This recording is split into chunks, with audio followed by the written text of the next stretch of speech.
Hello, everyone. My name is Monica Gleiberman, and you're listening to Silence on Set podcast.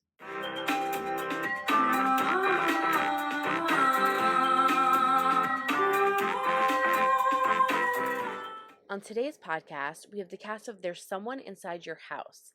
It's an American slasher film directed by Patrick Brice and written by Henry Gayden.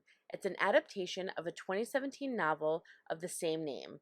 The plot follows a young woman, a senior transfer student from Hawaii, who finds herself in the center of gruesome murder cases in her newly acquainted town of Osborne, Nebraska. So here is the cast of There's Someone Inside Your House. First up is the lead actress, Sydney Park. Hi. Hey, Monica. Oh my gosh, I have so many questions for you. I'll just jump right in. So the movie was so good, and I just wanted to ask you, I guess first of all, why you were drawn to playing this character, and also, what differentiates it from other horror films is that she is so layered, and there's a bad incident that she had, which is why she moved and various things. So I guess I just want to know kind of what drew you in, and how is it playing someone that was so layered in a horror film, which is kind of abnormal for typical films. Well, thank you for noticing that and touching on that as well, because it really did draw me so much closer to Makani, and just who she is. I love that she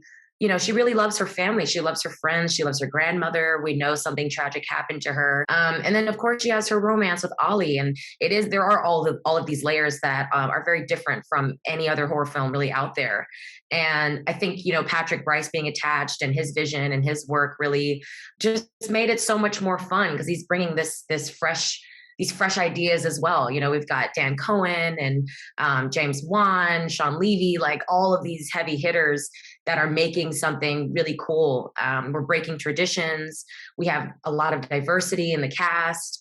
And it's a dope story. And Stephanie Perkins created an amazing novel, and Henry Gayden adapted a wonderful movie. What was it like? A lot of people, I don't know if they asked this question to you or not, but in terms of filming a horror movie, the screaming, the intensity, the stuff that goes into the actual acting process, what was that like for you? Because, for us, it's an hour and a half and we're watching it. We're traumatized as we're watching it.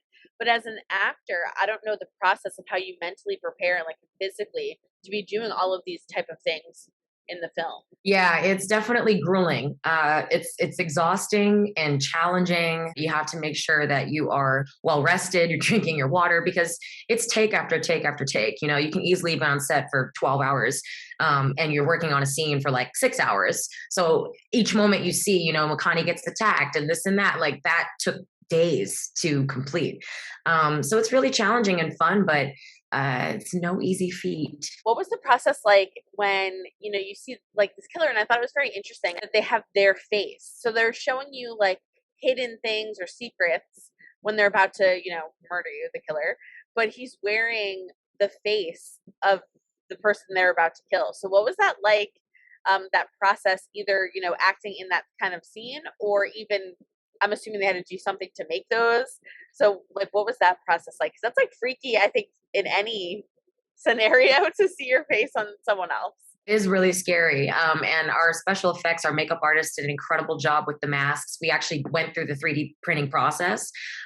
Every person, every character who had a mask did that. So it was really great. And we made multiples of each mask, one for camera, one specifically for stunts, one that matches, the character really, really closely. And it's for a specific shot. So it was really an intricate, amazing process, but it just makes the film that much cooler. And it's a really deep thing. It's like the mirror of yourself.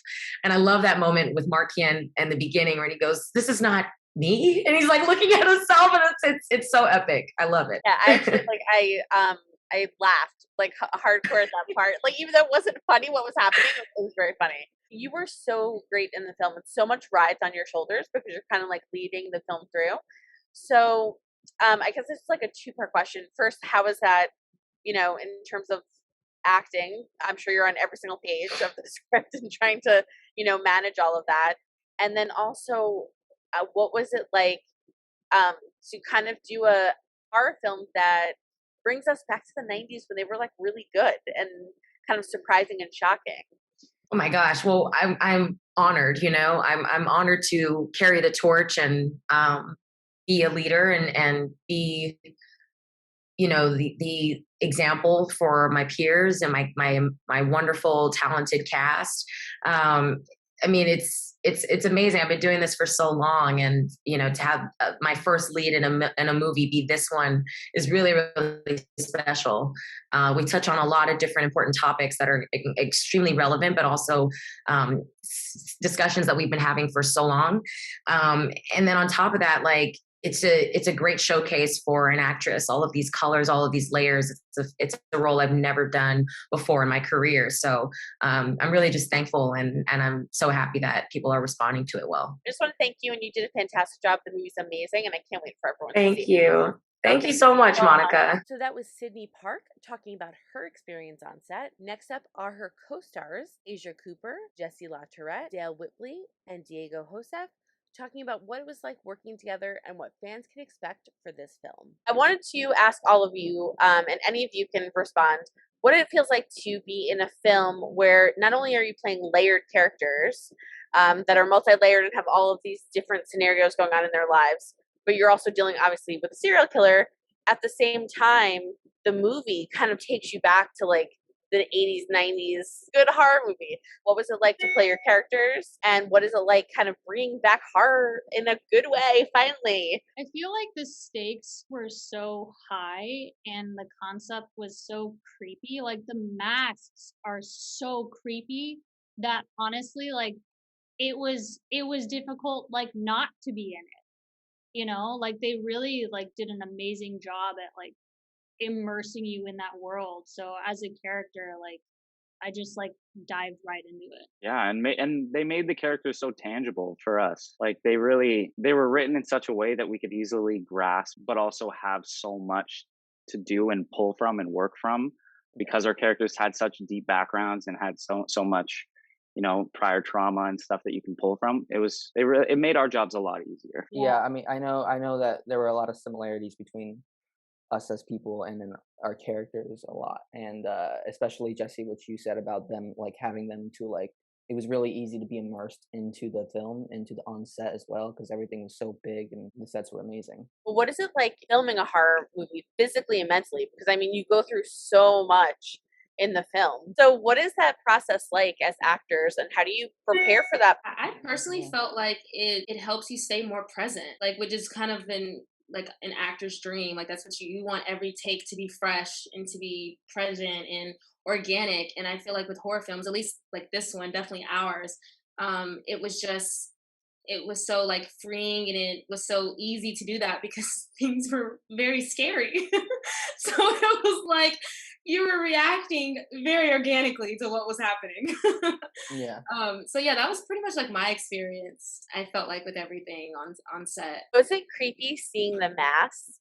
Because we've seen a lot of horror movies where they wear the mask and they chase and everything, but this one, it's like your own face. So it's like you're being killed by yourself in a way, as this horrible thing that you did is playing or is being showcased. You're being killed by yourself, and it's a movie about secrets where maybe you're kind of holding yourself back. Yeah. I think like that's so cool. The layers of this film just blow me away every time. I've watched it, I don't know how many times already, but each time I watch it, I can't believe the work that we did. It's wild. And the 2 years it took for us to accomplish this film,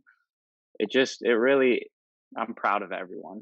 So what is that like to hear that people that have loved horror movies their whole life are obsessed with this movie because you're bringing us back to a great time? It's amazing. Wow. It's Thank you. Yeah, seriously. Thank It's really amazing to be kind of like compared to the old Scream, and like We Know What You Did Last Summer, and then The Strangers, Children of the Corn, and like yeah, stuff like seriously, 100%. It's happy that we're satisfying the audience, so I'm really happy that we were able to do that. Yeah, I grew up watching and loving horror films my entire life, and the 90s. I know I was born at the end of the 90s, but the 90s for horror was a huge thing for me growing up because of my parents. My parents always made me watch old horror movies.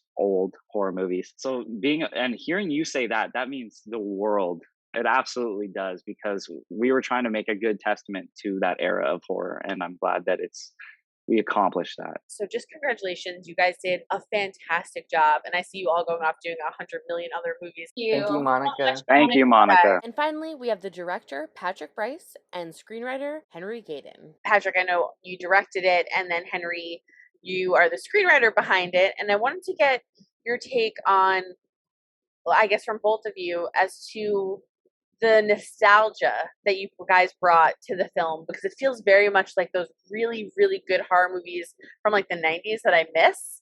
It's not gory to be overly gory. It's like it just all kind of fit very well together. So I wanted to hear both aspects, from the screenwriting to the directing, as to how you guys were able to accomplish that. I mean, when I got the script, you know, it was nice because it was a piece of material where I could tell that, you know, it was leaning towards those references of those 90s movies, but it wasn't like hammering you over the head with it, you know what I mean? Or it wasn't like, I'm just like not a fan of full on pastiche, and I know a lot of stuff sort of goes there these days where it's, you know, you're replicating shots from other horror movies basically. And so for me it was really nice to like get a script where I like fell in love with and enjoyed the characters in it, and then also like enjoyed that, you know, the set pieces went to the places that they go to, and felt surprised by it, but then also was like, oh, this is something where you can sort of pick and choose small pieces of, you know,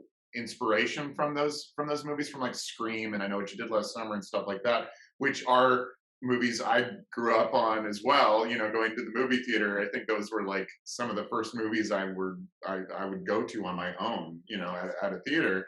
And so I do have a lot of nostalgia for that. And I do think there's a place for, you know, a similar tone and vibe and thinking about horror movies nowadays. And, you know, I did have that moment, like, after, like, I think it was while I was shooting, where I was like, oh yeah, I'm actually making this movie like for my like 15-year-old self. You know, this is something that I would want to go see at that time. And also like, you know, reflects my own personal values as well. And, you know, I'm a dad, so like I think a lot about like what's going out in the world and wanting it to be something that's like adding to the good and not, you know, the shit. And so, you know, it felt like an opportunity to do that. Yeah, and I, just to jump off that, like the book that Stephanie wrote, that the movie's based on, was very clearly in the vein of those kind of 90s thrillers, just as a novel. And so that's kind of, as a writer, how I got started with it and with the tone. And then at the end of the day, like what I loved about her book and writing the script was it had kind of more layered characters than you would normally find in a slasher movie. Like the first slasher cycle in the 70s, 80s was a lot of just sort of grist for the mill, like characters that you can like just like churn through and you hate them. You can't wait to see them disemboweled or like, you know, hacked. And it's really hard to do that when you care about characters. And so I wanted more, for me, the trauma of the scenes and the set pieces to be for the characters. The trauma was not just that they were going to die, but the trauma was that everything that they never wanted people to know about themselves was going to come out. And that was almost the secondary violence, or actually the primary violence that was happening in the set pieces. So that's why for me at least, why I kind of pulled it back and make it just a gore fest. Well, that, and also like, because, you know, ideally because you care about these characters, there's more of a weight attached to these moments where they die, you know. Right. Spoiler alert. and you don't, I mean, look, you don't care about some of them who die, but they care about what's happening to them. Yeah. So it's got a component of not just visceral fear, but like, oh shit, I don't want the people to know this if I do die. What was it like in for the film? You guys both kind of mentioned it. The characters are very layered, and I think it does make you care a lot more about what's happening to them. And there's a mix between them and how they react to each individual, you know, murder. And at the same time, the shock value that you're able to keep going. I mean, like, even when the movie starts and the truck comes in, I was like, ah, like I like jumped, because like, you know, there's so many things that go on that you're just not expecting. Even like in the very beginning with the closet scene, you know, like it just kind of comes out of nowhere. And also the masks, which were like amazing, that they all look like them. It's just, the whole movie was fantastic. But to kind of just ask you guys, how is that in terms of keeping it going throughout the whole film, and then working with characters that are much more layered than in your typical kind of horror film. Yeah, I mean, I think obviously it starts with the script, but really that is found in the casting of these kids that we ended up getting in this movie, and I'm just so grateful for all of them, and I'm grateful for our casting director for sort of guiding us through this, and then for Netflix for letting us cast folks that weren't necessarily names or well known, but like were the best people for the job and just fully inhabited their characters. And so I think like having that just made everything feel so much richer and gave it so much more life. And then seeing them play off each other too, because I mean, we cast this movie individually with all these kids, but we didn't